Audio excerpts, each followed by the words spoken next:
Né en 1832 à Strasbourg, Gustave Doré est un artiste peintre, graveur, sculpteur, mais aussi pionnier de la bande dessinée en France. Il a publié dans sa jeunesse 4 albums où il laisse libre cours à son génie graphique. Nous allons nous intéresser à 2 de ces albums publiés aux éditions 2024. Désagrément d'un voyage d'agrément, publié en 1851, et L'histoire pittoresque, dramatique et caricaturale de la Sainte Russie, publié en 1854.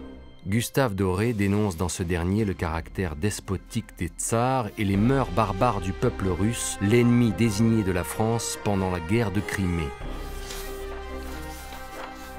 Dans cette planche, il prend le parti de ne pas remplir les cases et de laisser cette page blanche pour illustrer une période de l'histoire russe qu'il juge sans intérêt. Plus loin, le règne d'Ivan le Terrible est résumé par une grande flaque de sang. Cette tache rouge était ajoutée au pochoir dans chaque exemplaire du livre. Ces 2 planches monochromiques répondent à la case inaugurale noire opaque avec la légende suivante: « L'origine de l'histoire de Russie se perd dans les ténèbres de l'Antiquité ». Il s'amuse à transformer l'apparence du tsar Nicolas en boussole qui a perdu le nord, en grand échalas à tête de linotte qui tient une jumelle à l'envers en arguant que de cette façon, je veux que l'envers soit l'endroit, puis en araignée tissant sa toile. Les ambitions expansionnistes russes prennent la forme d'un jeu de dés lancé sur les territoires convoités. Ces planches sont d'une grande puissance novatrice pour l'époque et ont marqué durablement des générations de créateurs. Nous allons maintenant nous intéresser à l'album « Les désagréments d'un voyage d'agrément », aussi riche en trouvailles que le précédent.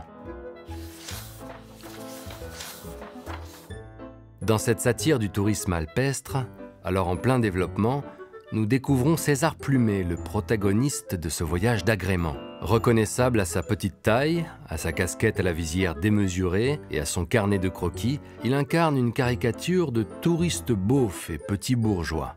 Alors qu'il dessine une connaissance savoyarde, celui-ci glisse malencontreusement et atterrit sur César Plumet.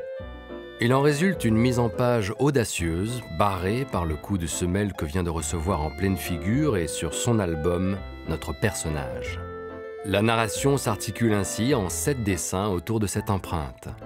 Gustave Doré s'amuse à nous faire croire que ce que nous voyons a été dessiné par César Plumet lui-même. Il a souvent recours à ce dédoublement de la paternité de son œuvre.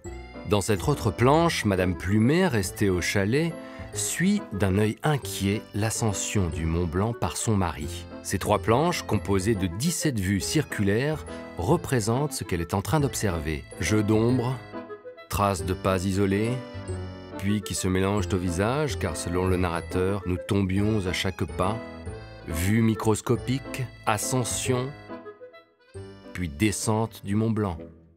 Gustave Doré s'amuse de cette perception presque bionique de Madame Plumet et de sa jumelle, qui lui permet d'alterner un point de vue microscopique sur une mouche et un plan d'ensemble sur le Mont Blanc.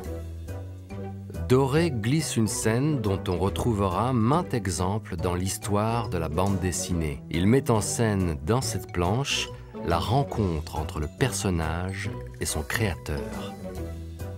César Plumet s'étonne de croiser une foule qui semble former un pèlerinage à la destination mystérieuse. Son guide le renseigne. « Comment, monsieur, vous ignorez donc que le célèbre Gustave Doré est dans les environs ?» Si Gustave Doré, à cette époque, jouit d'une certaine notoriété, c'est uniquement comme caricaturiste. Le peuple qui se presse pour aller voir se protéger de la gloire est une exagération qui relève de l'auto-ironie.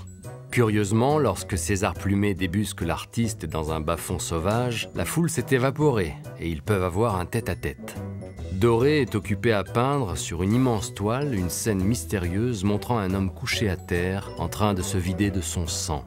Ce suicide au bord du lac est un thème éminemment romantique et empreint de gravité. Il semble que l'auteur ait voulu exprimer son ambition bien réelle de s'émanciper du dessin de presse pour faire carrière dans la peinture et s'affirmer ainsi comme l'un des grands artistes de son temps. Ce dessin qui le représente est du reste signé en bas à gauche à la manière d'un tableau. César Plumet s'adresse à lui. « Monsieur et ami, dit Plumet, qui ôte sa casquette en signe de révérence, Votre génie comique s'étend donc jusqu'à caricaturer le paysage. Mais le compliment porte à faux et Gustave Doré botte les fesses du flatteur. Le soir, César Plumet se retrouve logé dans le même chalet que l'artiste. Pas refroidi par la déconvenue de l'après-midi, il lui présente l'album de voyage qu'il a réalisé depuis son départ et que nous tenons entre les mains. Doré lui conseille de le publier. Étrange tour de passe-passe qui attribue à un personnage par ailleurs ridicule la paternité des dessins auxquels Gustave Doré pourtant appose sa signature.